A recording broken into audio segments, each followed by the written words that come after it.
With you, I'm Gareth Edwards. Prison officials held a surprise raid at Leeuwkop prison in Bryanston, Johannesburg today. Now, it is the third raid that Correctional Services has carried out this month. Contraband, including phones, money and other items were seized from the inmates. It's part of Operation Vala, as my colleague Govan Whittles is going to unpack for us now. And the operation seems to be going very well. Govan, hello to you. We saw this down in Cape Town. Leanne Jansen was covering that for us down there. How did it all play out this morning? Prisoners, I'm sure, caught off guard.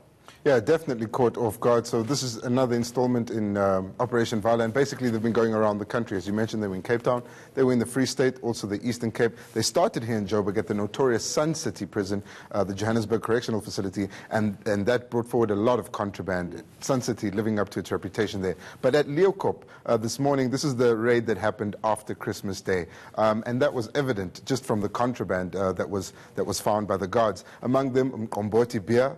They made that by fermenting some of the bread and mixing that with raw eggs. This they made inside the prison themselves? Inside the cell, yeah. So the guards actually got there and saw them Mkomboti, very casually picked it up as if this was a usual thing, usual find for them in the cells, destroyed the bread, and said, yeah, it was Christmas time. So they tried to make some beer. But also finding significant amount of dacha this time, stacked very tightly, some hash as well. And the prison officials very concerned about how that managed to get in there. What did they say when you ask those questions? How do these things get in there? The beer we know they're making inside, but how does the hash and the weed, the cannabis, get inside? To put it bluntly, it's smuggled in, either by members of the public or by Correctional Services departmental officials themselves. And the Deputy Minister, Thabang Makwetla, admitted as much, saying that this is a huge problem for them. In the last Sun City raid, there was so much contraband that the Deputy Minister called on the inmates themselves to come forward with information about who they're colluding with. This time, he said that last year they fired 192 wardens at the different correctional centers across the country for collaborating with inmates. But that's not what concerns the Deputy Minister. He said he was quite concerned at how these regular raids have unearthed a pattern of suicides, and what had initially gone undetected through the reporting mechanisms has now come to the fore, and that's made him realize that the prison system needs more social workers. But let's have a look at what the Deputy Minister said. That I have taken note of as something we may not have necessarily been aware of. It's the rate of attempted suicides in our correctional centers. I took note of that.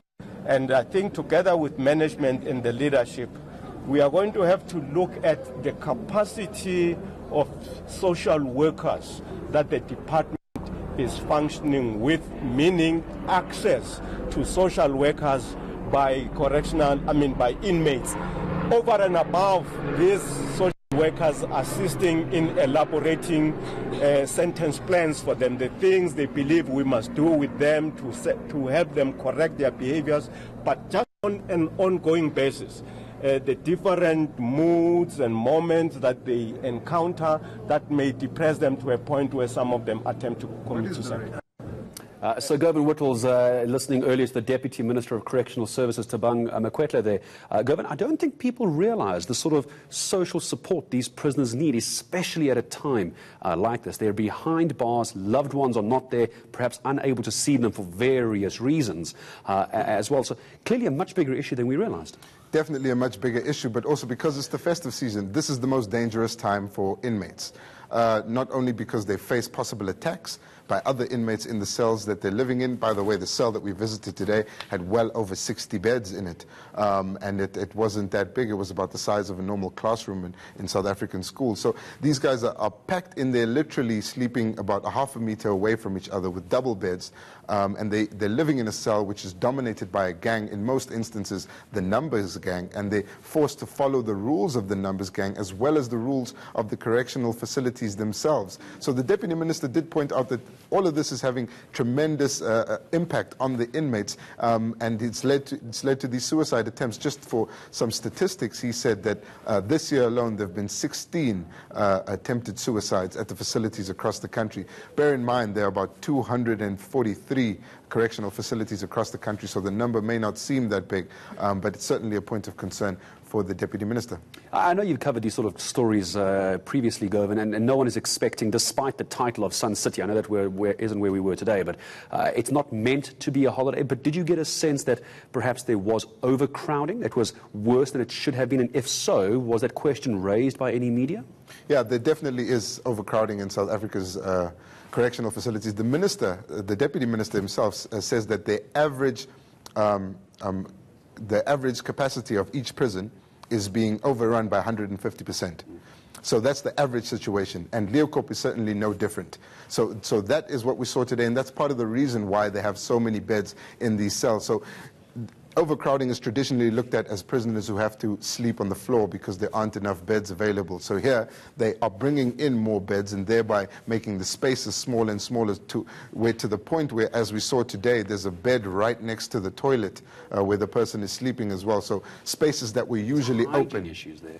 Yeah, there's a lot of hygiene issues. They also cook in the toilet as well. That's why they were trying to make them komboti. So there's a lot of issues in the cells, but I think that the minister's concerned that the inmates, because they're living under the gangs law, then under the correctional facilities law, they're not getting enough time to actually become rehabilitated and to get back into society or speak to social workers and qualify for parole.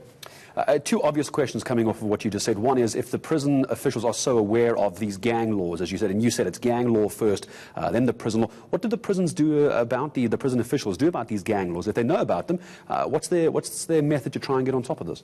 Yeah, well, South African correctional facilities are actually expertly designed to suit these kind of conditions. So where we were today at the Leeuwkop prison, that's ironically where Radovan Kretscher was as well. So they have special care units, and that's where you'd find these single cells or cells that only hold 4 to 5 people. Mm-hmm. And within these single cells, you would find the generals of the different gangs are being held in solitary confinement to make sure that they're not able to give orders to some of the lower ranking members in the gang.